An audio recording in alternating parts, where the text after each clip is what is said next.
पति पत्नी ने देखा कि पड़ोसी घबराए हुए जल्दी जल्दी घर खाली कर रहे हैं। दोनों हैरान होकर सड़क पर आए तो देखा कि हर कोई पागलों की तरह भाग रहा है, जैसे दुनिया का अंत आने वाला हो। हालांकि जैसन को नहीं पता था कि क्या हुआ है, लेकिन एहतियात के तौर पर उसने तय किया कि वो अपने परिवार को लेकर निकल जाएगा। मगर रास्ते में उन्होंने देखा कि जो पड़ोसी भागे थे वो वापस लौट रहे हैं। बात और भी अजीब लगने लगी। जैसन का परिवार बेचैन हो उठा जब तक कि ट्रैफिक में फंस नहीं गए। तभी उन्हें पता चला कि शहर से निकलने वाला इकलौता रास्ता सेना ने बंद कर दिया है। आसमान में हेलीकॉप्टर बार बार घोषणा कर रहा था कि शहर में अचानक संक्रमण फैल गया है और सभी निवासियों को तुरंत घर लौटने को कहा गया। जैसन को समझ आ गया कि उन्हें पूरी तरह से आइसोलेट कर दिया गया है। तभी एक पत्थर आसमान से गिरा और परिवार ने ऊपर देखा तो धूल का गुब्बार छा गया। 2 लड़ाकू विमान जोर से शोर करते हुए उनके कस्बे की ओर उड़ते गए। सब हैरान रह गए जब विमान ने सीधे बम बरसाने शुरू कर दिए। जैसन की पत्नी बेथ को तुरंत समझ आ गया कि अगर वे सेना की बात मानकर घर लौट जाते तो अंजाम बहुत भयानक होता। तभी विमान मुड़कर सड़क पर चल रहे लोगों की ओर आने लगे।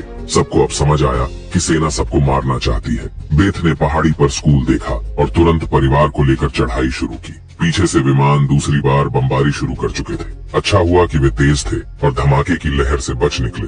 लड़खड़ाते हुए वे स्कूल पहुंचे और जोर से बंकर का दरवाजा पीटा। दूर से विमान की आवाज और तेज होती गई। जैसे ही बंकर का दरवाजा बंद हुआ, ऊपर जोरदार धमाका हुआ। आखिर ऐसा कौन सा वायरस था कि सेना को इतना बड़ा कदम उठाना पड़ा? जैसन का परिवार कुछ भी समझ नहीं पाया और उन्होंने फिलहाल बंकर में ठिकाना बना लिया। अच्छी बात ये थी कि वहाँ बड़ी मात्रा में एक्सपायरी खाना रखा हुआ था, जो 3 लोगों के लिए काफी समय तक चल सकता था। पत्नी बेथ का चेहरा उतरा हुआ था। दरवाजा बंद करते समय उसके हाथ की हथेली कट गई थी। उसे नहीं पता था कि कहीं वो वायरस से संक्रमित तो नहीं हो गई, मगर अभी ये सोचने का वक्त नहीं था। जैसन ने लोहे की जंजीर से बंकर का दरवाजा मजबूती से बंद कर दिया और तय किया कि फिलहाल यहीं कुछ दिन छिपकर रहेंगे। लेकिन जमीन के नीचे रहने का जीवन आसान नहीं था। हर दिन वही एक जैसे टिन के खाने और पीने के लिए कीचड़ भरे भूमिगत कुएं का पानी। खाली समय में वे ताश खेलते, छुपन छुपाई खेलते। दुनिया से पूरी तरह कटे हुए इस जीवन ने जैसन के परिवार को मानो किसी दुनिया के अंत का एहसास दिलाया। सबसे पहले बेटी ने यह जीवन बर्दाश्त नहीं किया। उसने पूछा, पापा हम यहाँ कब तक रहेंगे? जैसन के पास कोई जवाब नहीं था। उसने बस यही कहा, जब बाहर वायरस चला जाएगा और जीवन फिर से पनपेगा, तभी हम फिर से बाहर जाएंगे। उन्हें नहीं पता था कि ये इंतजार 300 दिनों तक खींच जाएगा। बेटी बार बार माँ के बनाए परावर्तक शीशे से वेंटिलेशन डक्ट से बाहर झांकती, लेकिन हर बार वही बमबारी से जली हुई राख जैसी दुनिया दिखती। कहीं भी जिंदगी के कोई निशान नहीं। ये सब देखकर उस छोटी बच्ची को लगने लगा कि शायद वे ही इस दुनिया के आखिरी जीवित लोग हैं। माँ ने उसे दिलासा दिया, शायद तुम्हारे दोस्त भी हमारी तरह कहीं छिपे हुए हों। तभी बच्ची ने एक टिन का डिब्बा खोला जो अंदर से खाली था। उसकी पीछे की तरफ एक छोटा सा छेद था। शायद कोई चीज उसमें से खाना चुरा गई थी। बेथ ने सारी बची हुई टिनों की जांच की। पूरे 12 डिब्बे खाली थे। ये तो उनके 2 हफ्तों का राशन था। दुख होना लाजमी था। बेथ ने वेंटिलेशन डक्ट की तरफ देखा और अंदाजा लगाया कि शायद कोई चूहा अंदर आकर खाना ले गया। बेटी के उदास चेहरे को देख जैसन ने तुरंत दिलासा दिया, छोटी छोटी बातों से परेशान मत हो। अगर खाना खत्म हो भी गया तो मैं ऊपर जाकर कुछ सामान ले आऊंगा। उस रात जब बच्ची माँ के साथ ब्लॉक्स खेल रही थी, तभी पीछे से हल्की सी आवाज आई। देखा तो एक चूहा फिर से टिन फूड चुराने घुस आया था। जैसन गुस्से में भरे हुए चाकू निकालकर उसे टुकड़े टुकड़े करने ही वाले थे, लेकिन वह छोटा सा जीव असाधारण तेज निकला। वो लगभग छेद से बाहर निकल ही गया था कि बेथ ने अचानक झपट्टा मारा और चूहे को छपटा कर दिया। लेकिन परिवार अभी खुशी भी नहीं मना पाया था कि एक तीखी मिर्च जैसी गंध चारों तरफ फैल गई।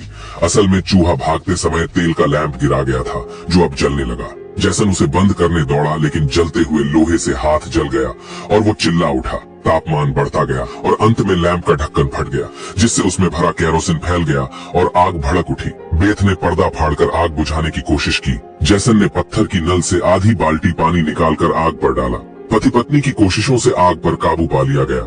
जब वे बिस्तर के नीचे छिपी बेटी को ढूंढने पहुंचे तो देखा वो एक आईने से सामने देख रही थी। दरअसल धुआं वेंटिलेशन डक्ट से बाहर निकल रहा था, जिससे उनका ठिकाना उजागर हो सकता था। अब सब लोग सांस रोक कर बैठे थे। जैसन ने सबसे पहले बोलकर कहा कि शायद रात का अंधेरा धुएं को छुपा लेगा। तीनों डर के साए में पूरी रात जागते रहे। सौभाग्य से कुछ भी अप्रत्याशित नहीं हुआ, लेकिन जैसन ने परावर्तक शीशे से देखा कि उस पर मोटी परत जली हुई कालिक की जमा हुई थी। यानी धुआं बाहर तो गया, लेकिन वेंटिलेशन डक्ट के चारों ओर कालिक जम गई होगी ताकि वे पकड़े न जाएं। पति पत्नी ने बाहर जाकर सफाई करने का निश्चय किया। उन्होंने दरवाजे की जंजीर खोली, बाहर की आवाजों को ध्यान से सुना और जब यकीन हुआ कि बाहर शांत है, तब दोनों ने मिलकर बंकर का दरवाजा खोला। अब बेटी अकेली अंदर रह गई थी, लेकिन बहुत देर तक इंतजार करने के बाद भी उसके माता पिता वापस नहीं आए। इसलिए उसने स्टूल पर चढ़कर परावर्तक दूरबीन से बाहर की स्थिति देखनी शुरू की। जल्दी ही उसने देखा कि उसके माता पिता बंकर के दरवाजे को छिपाने की कोशिश कर रहे थे, लेकिन तभी दूर जंगल में एक काली परछाई तेजी से सरकती हुई नजर आई। बच्ची ने जोर से चिल्लाकर पापा को पीछे देखने को कहा, लेकिन दूरी बहुत ज्यादा थी, माता पिता सुन ही नहीं पाए। घबराहट में बच्ची अपने डर को भूल गई और सीढ़ी पर चढ़कर बंकर से बाहर निकल गई। बाहर आते ही उसे एहसास हुआ कि उसके माता पिता अब वहाँ नहीं थे। बच्ची ने बेचैनी में जोर जोर से पुकारना शुरू किया। तभी अचानक एक जोड़ी हाथ उसके सामने आई। ये उसके छिपे हुए माता पिता थे। बच्ची कुछ बोल भी नहीं पाई थी कि अचानक एक झुंड जंगली हिरणों का वहाँ से भागता हुआ गुजरा।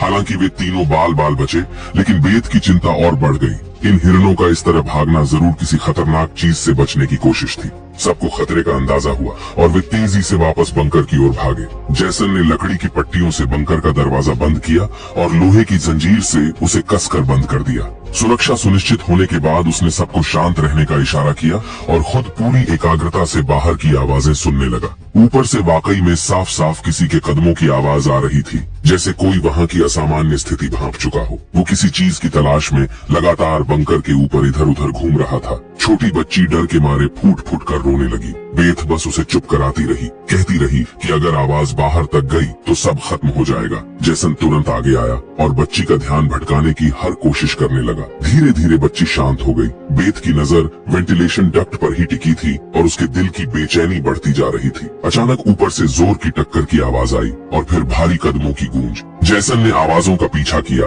और अंत में वो कदम उनके बंकर के ठीक ऊपर रुक गए। उसके माथे पर पसीना छलक आया। जिसे वे डर रहे थे वो आखिरकार आ ही गया। कोई बंकर के लोहे के ढक्कन को जोर से धकेल रहा था और जंजीरों से बंद होने के बावजूद खतरा साफ महसूस हो रहा था। लेकिन ऊपर मौजूद वो प्राणी जैसे पक्का कर चुका था कि अंदर कोई है। लगातार कई जोरदार झटकों से बंकर के दरवाजे की लोहे की चेन को थामे खंभे टूटने लगे। दरवाजा अब ज्यादा देर टिक नहीं पाएगा। बेथ ने हिम्मत दिखाई, सीढ़ी पर चढ़ी और अपने शरीर का वजन इस्तेमाल करते हुए चेन को खींचकर दरवाजा बंद रखने की कोशिश करने लगी। लेकिन फिर भी लोहे का ढक्कन धीरे धीरे खुलने लगा। तभी एक जोड़ी हरी चमकती आंखें अंदर झांकने लगी। छोटी बच्ची डर के मारे चीख पड़ी। ठीक उसी वक्त जैसन ने एक लोहे की पाइप को जबरदस्ती तोड़ा और उसे दरवाजे के किनारे में पूरी ताकत से घुसेड़ दिया। ऊपर से आ रहा दबाव अचानक गायब हो गया। पति पत्नी ने मिलकर फिर से बंकर को बंद कर दिया। भले ही बाहर की कदमों की आवाजें अब दूर जा चुकी थी, लेकिन जैसन का शरीर अब भी बुरी तरह कांप रहा था।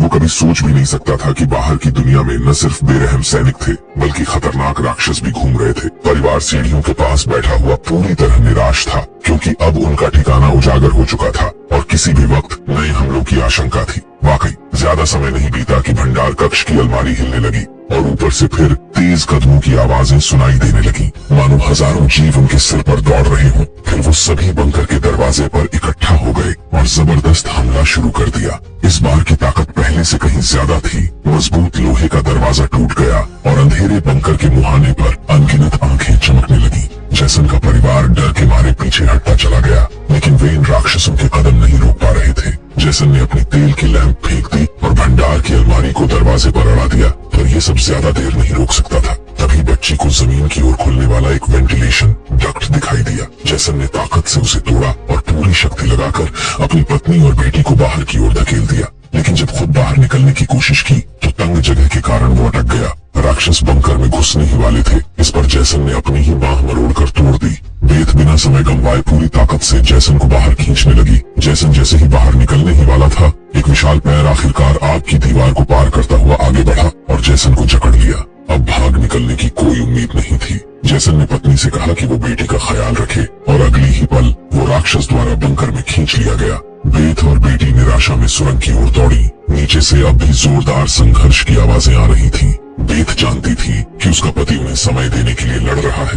वो दर्द में भी बेटी को खींचते हुए वहाँ से निकल पड़ी, लेकिन भागते भागते उन्हें कुछ अजीब महसूस हुआ। जो हाईवे बाहर की दुनिया तक खुलता था, अब वहाँ ऊंची दीवार खड़ी थी। तभी एक हेलीकॉप्टर दूर से उड़ता हुआ आया और उसकी तेज स्पॉटलाइट में माँ बेटी पूरी तरह उजागर हो गई। अब उनके पास भागने का कोई रास्ता नहीं बचा। फिर देखा गया कि आकाश से एक विशाल जाल नीचे गिरा और बेथ व उसकी बेटी को कसकर जकड़ लिया। जाल की जाली के बीच से उसने देखा कुछ हरी आंखों वाले काले साए उनके पास आ रहे थे। इसी वक्त बेथ को एहसास हुआ ये सो वे क्वाइम असल में तो सुरक्षा सूट पहने सैनिक थे, लेकिन अब माँ बेटी दोनों उनकी मर्जी के हवाले थी। उनमें से एक सैनिक ने एक बड़ी सी इंजेक्शन निकाली और दोनों के गले में बारी बारी से चुभा दी। जैसे ही काली रक्त की बूंदें निकलने लगी, सैनिक ने ऐलान किया कि दोनों संक्रमित हैं। उसके आदेश पर सभी सैनिकों ने अपने हथियार ताने और माँ बेटी को वहीं मार डालने की तैयारी करने लगे। असल में जब वायरस पहली बार फैला था तभी इस छोटे से कस्बे के कई निवासी इसकी चपेट में आ चुके थे। ये वायरस हवा से फैलता था और इसका संक्रमण बेहद तेजी से होता था। संक्रमित लोग खुद भी नहीं जानते थे कि वो बीमार है। सेना के पास वायरस को रोकने का एकमात्र तरीका था बेरहमी से संक्रमितों को खत्म कर देना।